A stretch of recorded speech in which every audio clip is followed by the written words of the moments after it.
आपल्यामधल्या प्रत्येक व्यक्तीचं कधी ना कधी इंटरनेट हळू चाललंच असेल. पण हे इंटरनेट हळू चालल्यानंतर आपली चिडचिड होते.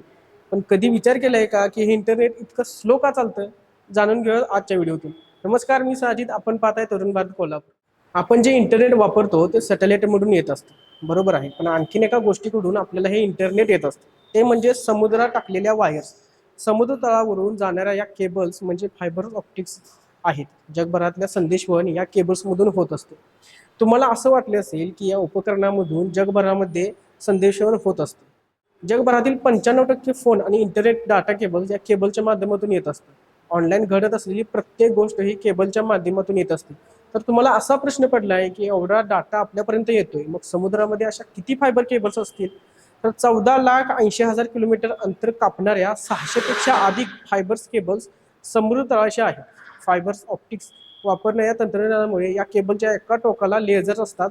केसा इतका बारीक असणाऱ्या तंतूंमधून डाटा एका टोकापासून दुसऱ्या टोकापर्यंत ट्रान्सफर केला जातो. या केबल्स सुरक्षितपणे समुद्र तळाशी टिकून राहाव्यात आणि मजबूत राहाव्यात यासाठी त्याच्यावर प्लॅस्टिक, फायबर, रबर, स्टील, तार या सर्वांचं आवरण असतं. या आवरणामुळे या केबल 2 ते 3 सेंटीमीटर जाडीच्या होतात. समुद्राखालून जाणाऱ्या काही केबलची नावे तुम्ही ऐकली असतील. ट्रान्स अटलांटिक केबल ही केबल अटलांटिक समुद्राखालून युरोप आणि उत्तर अमेरिका या 2 खंडांना जोडते. दुसरी आहे एशिया अमेरिका गेटवे केबल. आशिया खंडातले देश आणि अमेरिका यांना जोडणारी ही केबल आहे. तिसरी आहे सी मी व्ही south east Asia, middle east आणि वेस्टर्न युरोप यांना जोडणारे आहे. चौथी आहे भारत, मिडल ईस्ट आणि वेस्टर्न युरोप यांना जोडणारे. याचा सी मी व्ही आणि आय मी व्ही 2 केबल्समध्ये अडथळा आल्यामुळे आशिया खंडातील अनेक देशांमध्ये इंटरनेटवर परिणाम झालेला होता. या केबल्स समुद्र तळाशी असल्यामुळे त्या बसवण्यासाठी तेवढीच मजबूत योजना आखली जाते आणि मनुष्यबळ सुद्धा तितकेच लागते. यासाठी अनेक वर्ष आणि भरपूर पैसा देखील लागतो. भविष्यामध्ये ऑनलाईन व्यवहार आणि इंटरनेटची गरज लागणार आहे याचा अंदाज बांधून या इंटरनेट केबल बसवल्या जातात.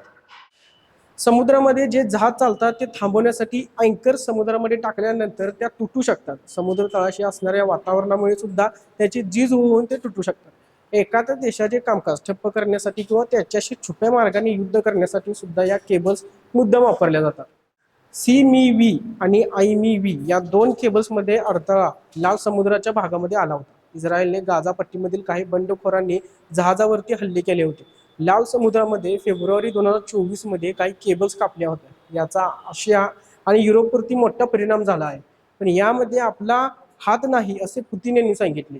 रशियाने 2022 मध्ये युक्रेनवरती हल्ला केल्यापासून बाल्टिक समुद्रात गॅस पाईपलाईन आणि केबलचं मोठं नुकसान अनेक वेळा झालं आहे. या बाल्टिक समुद्रात फायबर ऑप्टिक्स केबलचं नुकसान केल्याच्या संशयावरून जानेवारी 2025 मध्ये स्वीडनने एका जहाजावर कारवाई देखील केली होती. समुद्र तळाशी असणारी ही डेटा केबल एकदा तुटली की ती कुठे तुटली आहे याचा शोध घेऊन ती दुरुस्त करण्यासाठी अनेक आठवड्यांचा कालावधी जातो आणि हे दुरुस्त करण्यासाठी विशिष्ट प्रकारचे मनुष्यबळ आणि जहाजांची गरज असते. तोपर्यंत केबलद्वारे पुरवल्या जाणाऱ्या इंटरनेटवर त्याचा परिणाम होतो. म्हणूनच या केबल्सला काहीही झाले की त्याची चर्चा संपूर्ण जगभर होते. तुम्हाला वाटत असेल की या केबल्स आता म्हणजे आधुनिकीकरणामध्ये वापरले जातात, पण असे नाही. या केबलचा उपयोग 1800च्या दशकात टेलिग्राफ पाठवण्यासाठी सुद्धा होत होता. पहिल्या महायुद्धाच्या काळात ब्रिटनने जर्मनीच्या टेलिग्राफ केबल्स बंद पाडून त्यांची संपर्क यंत्रणांवर आघात करण्याचा प्रयत्न केला होता. म्हणजे याचा केबलचा वापर चांगल्या गोष्टीसाठी आणि वाईट गोष्टीसाठी सुद्धा केला जातो.